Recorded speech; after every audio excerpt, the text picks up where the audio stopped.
Recording ಕೊಡಲ್ಲ ಅಂತ ಹೇಳಿದ್ದೆ ನಾನು. ರೆಕಾರ್ಡಿಂಗ್ ಕೊಡಲ್ಲ ಅಂತಾನೆ ಹೇಳಿರೋದು.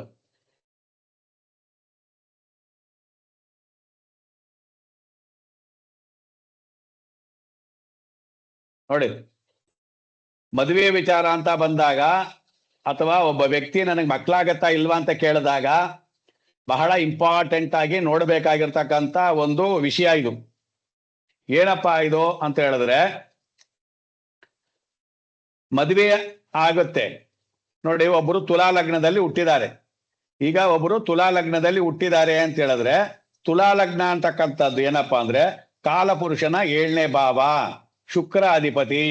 ಅಲ್ಲಿ ಕುಜ ಇದ್ದಾನೆ, ಅಲ್ಲಿ ಕುಜ ಇದ್ದಾನೆ. ಇನ್ಯಾರಿದ್ದಾರೆ ಅಲ್ಲಿ? ಶುಕ್ರ. ಇಲ್ಲಿ ಕುಜ ಇದ್ದಾನೆ, ರಾಹು ಇದ್ದಾನೆ, ಆಮೇಲೆ ಗುರು ಇದ್ದಾರೆ. ಇದಕ್ಕೆ ಟೋಟಲ್ ಅಧಿಪತಿ ಬಂದು ಶುಕ್ರ. ಶುಕ್ರ ಇದರ ಚಿಹ್ನೆ ಬಂದು ತಕ್ಕಡಿ. ತಕ್ಕಡಿ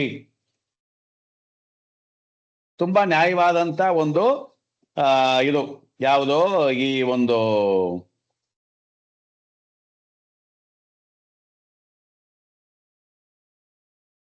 ಇದು ತುಂಬಾ ನ್ಯಾಯವಾದಂತ ಒಂದು ರಾಶಿ. ತುಲಾ ಲಗ್ನದಲ್ಲಿ ಹುಟ್ಟಿರ್ತಕ್ಕಂಥವರು ಸರ್ವೇ ಸಾಮಾನ್ಯವಾಗಿ ತುಂಬಾ ತಾಳ್ಮೆ, ತುಂಬಾ ಜ್ಞಾನ, ತುಂಬಾ ಪರತ್ಯಾಗ, ಆಧ್ಯಾತ್ಮಿಕ ಚಿಂತನೆ, ಬಿಟ್ಕೊಡೋದು, ನ್ಯಾಯ ಮಾತಾಡೋದು, ಸರ್ವರಿಗೂ ಆಶೀರ್ವಾದ ಮಾಡೋದು, ನಮಗಿಲ್ಲ ಅಂದ್ರೆ ಇನ್ನೊಬ್ರಿಗಿರ್ಲಿ ಅಂತ ತುಂಬಾ ಯೋಚನೆ ಮಾಡ್ತಕ್ಕಂಥದ್ದು ಕಷ್ಟಪಡಂತ ರಾಶಿ ಯಾವ್ದಪ್ಪ ಅಂದ್ರೆ ತುಲಾ ರಾಶಿ.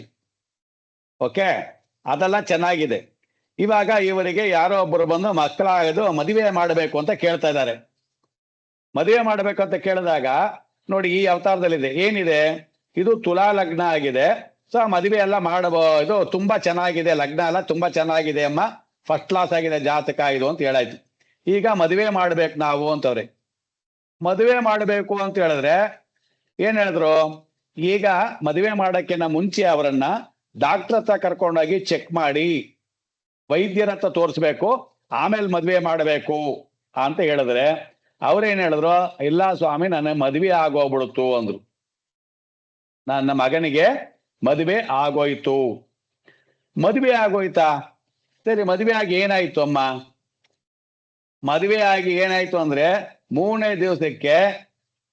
ದಿವಸಕ್ಕೆ ಸೊಸೆ ಬಾಗಿಲು ತಟ್ಟದ್ಲಂತೆ. ನೈಟು ಕದ ತೆಗೆದ್ರೆ, ಏನಮ್ಮ ಇಷ್ಟೊತ್ತಿಗೆ ತಟ್ಟಿದ್ಯಾ ಅಂದ್ರೆ ಆ ಸೊಸೆ ಹೇಳದಂತೆ, ಎಂತ ಮಗನನ್ನ ಎತ್ತಿಕ್ಕಿದ್ಯಾ ನೀನು ಅಂತ ಹೇಳ್ಬಿಟ್ಟು ಸೂಟ್ ಕೇಸ್ ಎತ್ಕೊಂಡು ಮನೆಗೆ ಹೋಗ್ಬಿಟ್ಲಂತೆ. ಯಾಕೆ? ನೈಟು ಸೊಸೆ ಮನೆ ಬಿಟ್ಟು ಹೋಗ್ಬೇಕು ಅಂದ್ರೆ ಏನ್ ಕಾರಣ? ಒಂದು ಮಕ್ಕಳ ಕಾರಣ. ಮಕ್ಕಳಾಗಬೇಕು ಅಂತ ಹೇಳಿದ್ರೆ ಯಾರನ್ನ ಮಕ್ಕಳ ಬಗ್ಗೆ ಕೇಳ್ತಿದ್ದಾರೆ ಅಂದ್ರೆ ನೀವು ಇದನ್ನ ಚೆನ್ನಾಗಿ ಜ್ಞಾಪಕದಲ್ಲಿ ಇಟ್ಕೊಳ್ಬೇಕು.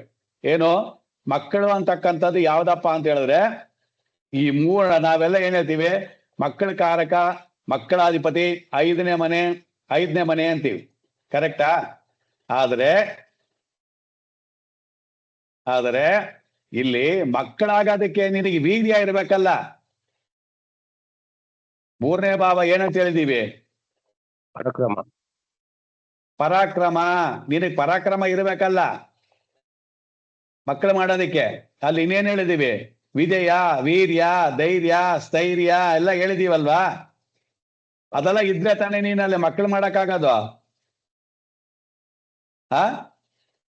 ಅದಿಲ್ಲ ಅಂದ್ರೆ ಎಲ್ಲಿ ಮಾಡೋದು ನಾವು? ಅದಕ್ಕೆ ಇದು ಇವಾಗ ನೋಡಿ, ಸಿಂಪಲ್ ಆಗಿ ತುಲಾ ಲಗ್ನವಾಗಿ ಗುರು 3 ಮತ್ತು 6ನೇ ಸ್ಥಾನಾಧಿಪತಿ, 3 ಮತ್ತು 6ನೇ ಸ್ಥಾನಾಧಿಪತಿ ಎದ್ರಲ್ಲಿ ಕೂತ್ಕೊಂಡಿದ್ದಾನೆ? 11ರಲ್ಲಿದ್ದಾನೆ. 3 ಮತ್ತು 6ನೇ ಸ್ಥಾನಾಧಿಪತಿ. ಇಲ್ಲಿ ಯಾಕೆ ಮಕ್ಕಳು ಬೇಡ ಅಂತ ಹೇಳಿದ್ವಿ? ಇಲ್ಲಿ ಮಕ್ಕಳ ಕಾರಕ ಅವನೇ ತಾನೆ. ಮೇಲ್ನೋಟಕ್ಕೆ ನೋಡಿದಾಗ ಏನಂತ ಹೇಳ್ಬೋದು? ಸಡನ್ ಆಗಿ ನೋಡಿದಾಗ ಪುತ್ರಕಾರಕಳಾಗಿರ್ತಕ್ಕಂಥ ಗುರು 11ರಲ್ಲಿರೋದ್ರಿಂದ ಮಕ್ಕಳ ಯೋಗ ಇದೆ ಅಂತ ಹೇಳ್ಬೋದಾಗಿತ್ತಲ್ವಾ? ಮತ್ತೆ ಯಾಕೆ ಮಕ್ಕಳಾಗಿಲ್ಲ ಅಂತ ಹೇಳಿ ಹೌದು, ಮತ್ತೆ ಯಾಕೆ ಮಕ್ಕಳಾಗಿಲ್ಲ ಅಂತ ಹೇಳಿದ್ದು? ಮಕ್ಳು ಯಾಕಾಗಿಲ್ಲ ಅಂತ ಹೇಳಿದ್ರೆ ಏನು, ಗುರು ಕೇತು ನಕ್ಷತ್ರದಲ್ಲಿದ್ದಾನೆ. ಅದು ಫಸ್ಟ್ ಅಲ್ಲ, ಫಸ್ಟ್ ಇದು ಯಾವುದು? ಮೂರನೇ ಮನೆ ಅಧಿಪತಿ. ಮೂರನೇ ಮನೆ ಅಧಿಪತಿ ಬಂದು ಧೈರ್ಯ, ವೀರ್ಯ ಅಂತ ಒಂದು ಪಾಯಿಂಟ್ ಹೇಳಿದ್ವಿ. ಪರಾಕ್ರಮ, ಇದಕ್ಕೆಲ್ಲದಕ್ಕೂ ಕಾರಣ ಯಾರು? ಈ ಮೂರನೇ ಭಾವ. ಮೂರನೇ ಭಾವಾಧಿಪತಿ. ಅವನಿಗೆ ಪರಾಕ್ರಮ ಇದೆಯಾ ಅಂದ್ರೆ ಇಲ್ಲ. ಅವನೋಗಿ ಎಲ್ಲಿ ಕುತ್ಕೊಂಡಿದ್ದಾನೆ? ಕೇತು ನಕ್ಷತ್ರದಲ್ಲಿ ಕುತ್ಕೊಂಡಿದ್ದಾನೆ. ಕೇತು ನಕ್ಷತ್ರ ಅಂತಕ್ಕಂಥದ್ದು ಏನ್ ನಕ್ಷತ್ರ ಅಂತ ಹೇಳಿದೀವಿ? ಅದನ್ನ ಬುಧ ಮತ್ತೆ ಶುಕ್ರ, ಇದು ಶನಿ, ಕೇತು ಏನ್ ನಕ್ಷತ್ರ ಅಂತ ಬರ್ಸಿದೀವಿ? ಹಳಿ ನಕ್ಷತ್ರ. ಪುರುಷ, ಸ್ತ್ರೀ ನಕ್ಷತ್ರಗಳು, ಹಳಿ ನಕ್ಷತ್ರಗಳು, ನಪಂಸಕ ನಕ್ಷತ್ರಗಳು ಅಂತ ಗ್ರಹಗಳು ಅಂತ ಬರ್ಸಿದೀವಲ್ವಾ? ಅವಾಗ ಕೇತು ಹೋಗಿ ಕುತ್ಕೊಂಡಿದ್ದು ನಕ್ಷತ್ರ ಕೆಲಸ ಮಾಡುತ್ತೆ. ಯಾವಾಗ್ಲೂ ಒಂದು ಗ್ರಹ ಹೋಗಿ ಕುತ್ಕೊಂಡಿರ್ತಕ್ಕಂಥ ನಕ್ಷತ್ರದ ಮಹಿಮೆ ಜಾಸ್ತಿ ಕೆಲಸ ಮಾಡುತ್ತೆ. ಭಾವನೂ ಕೆಲಸ ಮಾಡುತ್ತೆ. ಆ ಭಾವಾಧಿಪತಿ ಹೋಗಿ ಯಾವ ನಕ್ಷತ್ರದಲ್ಲಿ ಕುತ್ಕೊಳ್ತಾನೋ ಅದು ಕೆಲಸ ಮಾಡುತ್ತೆ. ಇಲ್ಲಿ ಕೆಲಸ ಮಾಡ್ತಿರೋದು ಯಾರು? ನಕ್ಷತ್ರ. ಇದೇ ನಕ್ಷತ್ರಾಧಿಪತಿ, ಮೂರನೇ ನಕ್ಷತ್ರಾಧಿಪತಿ ಹೋಗಿ ಶುಕ್ರ ನಕ್ಷತ್ರದಲ್ಲಿ ಕುತ್ಕೊಂಡಿದ್ರೆ ಏನ್ ಮಾಡ್ತಿದ್ರಿ? ಶುಕ್ರ ಯಾರು? ಇದಕ್ಕೆ ಲಗ್ನಾಧಿಪತಿ ಮತ್ತು 8ನೇ ಮನೆ ಅಧಿಪತಿ. ಅದೇ ಹೋಗಿ ಸೂರ್ಯನ ನಕ್ಷತ್ರದಲ್ಲಿ ಕುತ್ಕೊಂಡಿದ್ರೆ ಏನ್ ಮಾಡ್ತಿದ್ರಿ? ಬಾಧಕಾಧಿಪತಿ. ಬಾಧಕಾಧಿಪತಿ. ಒಟ್ನಲ್ಲಿ ಕೇತು ನಕ್ಷತ್ರಕ್ಕಿಂತ ಶುಕ್ರ ನಕ್ಷತ್ರ ಪರವಾಗಿಲ್ಲ, ಯಾಕಂದ್ರೆ ಹೆಣ್ಮುಗಾದ್ರೂ ಆಗಿರುತ್ತೆ. ಸೂರ್ಯನ ನಕ್ಷತ್ರದಲ್ಲಿ ಕುತ್ಕೊಂಡಿದ್ರೆ ಏನೋ ಬಾಧೆ ಪಟ್ಟಾದ್ರೂ ಗಂಡು ಮಗುನ ಪಡ್ಕೊಳ್ತಾರೆ ಅಲ್ವಾ? ಸೊ ಇಲ್ಲಿ ನಾವು ಬೇರೆ ಏನು ನೋಡಕ್ ಹೋಗ್ಲಿಲ್ಲ. ಬೇರೆ ನಕ್ಷತ್ರ ಒಂದೇ ಒಂದು ಅದು ಭಾವವನ್ನ ನೋಡಿದ್ವಿ. ಆ ಭಾವನ ಇಟ್ಕೊಂಡು ಫಲವನ್ನ ತೀರ್ಮಾನ ಮಾಡಬೇಕು. ಓಕೆ, ಅರ್ಥ ಆಯ್ತಾ ಏನಾದ್ರು? ಕೇತುವಿನ ನಕ್ಷತ್ರದಲ್ಲಿ ಇಂಪಾರ್ಟೆಂಟ್ ಆಗಿ ವೀರ್ಯಕಾರಕ ಕೂತ್ಕೊಂಡಿರೋದು ಬಂದು ತಪ್ಪು. ಅದರಿಂದ ಈ ಪ್ರಾಬ್ಲಮ್ಮು. ಓಕೆ, ನಿನ್ನೆ ತಾರಾ ಪಾಠ ಮಾಡಿದ್ವಿ.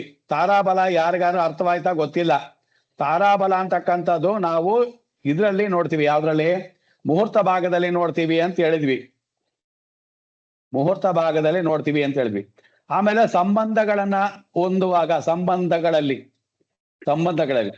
ಹೊಸದಾಗಿ ಸಂಬಂಧ, ಸ್ನೇಹಿತರು, ಗಂಡ ಹೆಂಡ್ತಿನೋ, ಪಾರ್ಟ್ನರು, ವ್ಯಾಪಾರ ವ್ಯವಹಾರ ಮಾಡುವಾಗ ನೋಡಬಹುದು.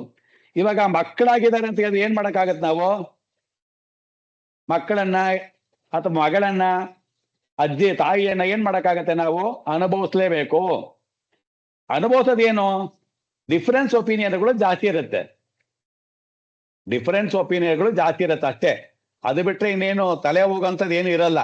ಸ್ವಲ್ಪ ಯಾವಾಗ್ಲೂ ಇವ್ರು ಹೇಳಿದಾಗ ಅವ್ರ ಪ್ರಾಬ್ಲಮ್, ಅವ್ರು ಹೇಳಿದಾಗ ಇವ್ರ ಪ್ರಾಬ್ಲಮ್. ಇಲ್ಲಿ ಏನ್ ಪ್ರಾಬ್ಲಮ್ ಬರ್ಬೋದು ಅಂತ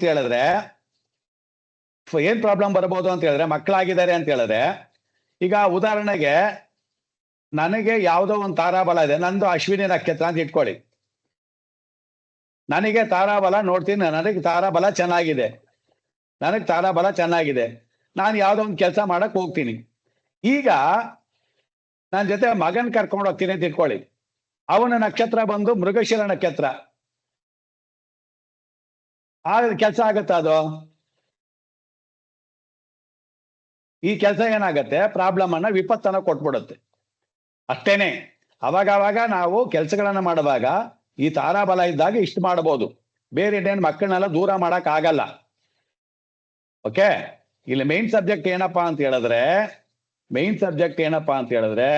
ನಿಮಗೆ ದಶಾಭುಕ್ತಿ ಅಂತ ಒಂದು ಪಾಠ ಇರುತ್ತೆ. ಯಾವುದೇ ವಿಚಾರಗಳನ್ನ ತೀರ್ಮಾನ ಮಾಡ್ತಕ್ಕಂಥದ್ದು ದಶಾ. ನೆನ್ನೇನು ಹೇಳಿದ್ವಿ, DBA, ದಶಾಭುಕ್ತಿ ಅಂತರ ಅಂತ.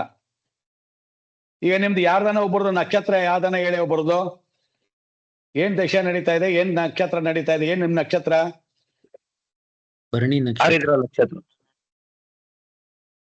ಆರಿದ್ರ ನಕ್ಷತ್ರ. ಸೊ ಆರಿದ್ರ ನಕ್ಷತ್ರಕ್ಕೆ ಯಾವ್ದ್ಯಾವ್ದು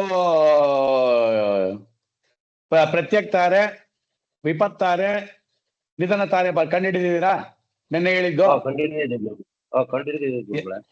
ಯಾವ್ದು? ಆರಿದ್ರ ನಕ್ಷತ್ರಕ್ಕೆ ಯಾವ್ದು ವಿಪತ್ತಾರೆ? ಯಾವ್ದು?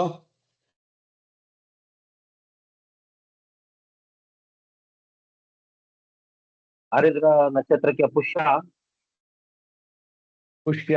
ಶನಿಯ ನಕ್ಷತ್ರಗಳೆಲ್ಲವೂ. ಆಮೇಲೆ ಮಕ ಆ ಮಕರ ನಕ್ಷತ್ರ. ಕೇತು ನಕ್ಷತ್ರ. ಕೇತುನ ಕೇತು ನಕ್ಷತ್ರ. ಆಮೇಲೆ ರವಿ ನಕ್ಷತ್ರ. ರವಿ ನಕ್ಷತ್ರ. ಸೊ ಇಲ್ಲಿ 3 ನಕ್ಷತ್ರಗಳು, ಇಲ್ಲಿ 3 ನಕ್ಷತ್ರಗಳು, ಇಲ್ಲಿ 3 ನಕ್ಷತ್ರಗಳು ನಿಮಗೆ ಗೊತ್ತಾಗಬೇಕು. ಕೇತು ನಕ್ಷತ್ರ ಯಾವುದು, ಸೂರ್ಯನ ನಕ್ಷತ್ರ ಯಾವುದು, ಶನಿ ನಕ್ಷತ್ರಗಳು ಯಾವ್ದು ಅಂತ. ಈಗ ನಿಮಗೆ ನಡೀತಾರ ದಶಾ ಯಾವುದು? ಬುಧ ದಶ ಗುರುಗಳು. ಬುಧ ದಶೆ ನಡೀತಾ ಇದೆ. ಈ ಬುಧ ದಶೆ ಇಲ್ಲಿ ಇಲ್ದಲೇ ಇರೋದ್ರಿಂದ ಈ ಬುಧ ದಶೆ ಓಕೆ. ಆವಾಗ ಅದ್ರ ತಕ್ಕಂತ ಭಾವ ಫಲವನ್ನ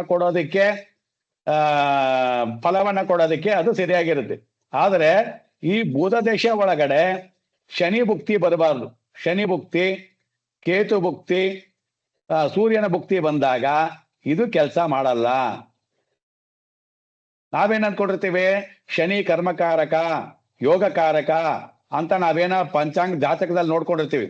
5ನೇ ಮನೆ 6ನೇ ಮನೆ ಅಧಿಪತಿ ಶುಭ, ಚೆನ್ನಾಗಿರ್ತಾನೆ, ರವಿ ಚೆನ್ನಾಗಿರ್ತಾನೆ ಅಂದ್ಕೊಂಡಿದ್ರ ಇಲ್ಲಿ ಅವನು ಈ ಒಂದು ಏನ್ ತಾರ ಇದು, ವಿಪತ್ತಾರೆ, ಪ್ರತ್ಯಕ್ತಾರೆ, ನೈದನ ತಾರೆ, ಈ ತಾರಾ ಬಳಗಳಿದ್ದಂತಹ ಸಮಯದಲ್ಲಿ ಕೆಲಸ ಮಾಡಲ್ಲ.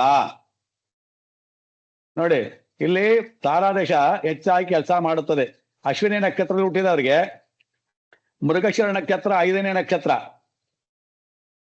ಅವನೇ ರಾಶ್ಯಾಧಿಪತಿ. ನಾವೇನ್ ಅನ್ಕೊಂಡಿರ್ತೀವಿ, ಓ ರಾಶ್ಯಾಧಿಪತಿ ನಕ್ಷತ್ರ, ಲಗ್ನಾಧಿಪತಿ ನಕ್ಷತ್ರ, ಸೂಪರ್ ಆಗಿ ಕೆಲಸ ಮಾಡ್ತಾನೆ ಅಂದ್ಕೊಂಡಿರ್ತೀವಿ. ಆದರೆ ಅವನು ಹೋಗಿ ಕುತ್ಕೊಂಡಿರ್ತಕ್ಕಂಥದ್ದು ಯಾವ ದಶೆ ನಡೀತೆ ಸ್ಟಾರ್ಟ್ ಆಗತ್ತೆ ಅಂದ್ರೆ 5ನೇ ದಶೆ. 5ನೇ ದಶೆ ಏನೇ, 5ನೇ ತಾರ, 5ನೇ ದಶೆ, 5ನೇ ದಶೆ ಅಂದ್ರೆ 5ನೇ ತಾರ. 5ನೇ ತಾರ ಏನ್ ಕರಿತೀವಿ? ಪ್ರತ್ಯಕ್ ತಾರ. ಪ್ರತ್ಯಕ್ ತಾರ. ಸೊ ಇವರಿಗೆ ಆ ಭಾವಕ್ಕೆ ಸಂಬಂಧಪಟ್ಟಂತೆ ಪ್ರತ್ಯಕ್ ಅಂತಂದ್ರೆ ತಡೆಗಳನ್ನ, ಹುಡುಕಾಟವನ್ನ ಕೊಡ್ತಾ ಇರುತ್ತೆ. ಹುಡುಕ್ತಾ ಇರ್ಬೇಕು ನೀವು, ಅಷ್ಟೇನೆ ಹೊರತು ನೀವು ಗ್ಯಾರಂಟಿ ಕೊಡಕ್ಕಾಗಲ್ಲ ಪ್ರತ್ಯಕ್ ತಾರೆ ಅನ್ನೋದು. ಓಕೆ. ಸೊ ಪ್ರತ್ಯಕ್ ತಾರ, ಆ ತಾರಾಬಲ ಅಂತಕ್ಕಂಥದ್ದು ಏನಪ್ಪಾ ಅಂತಂದ್ರೆ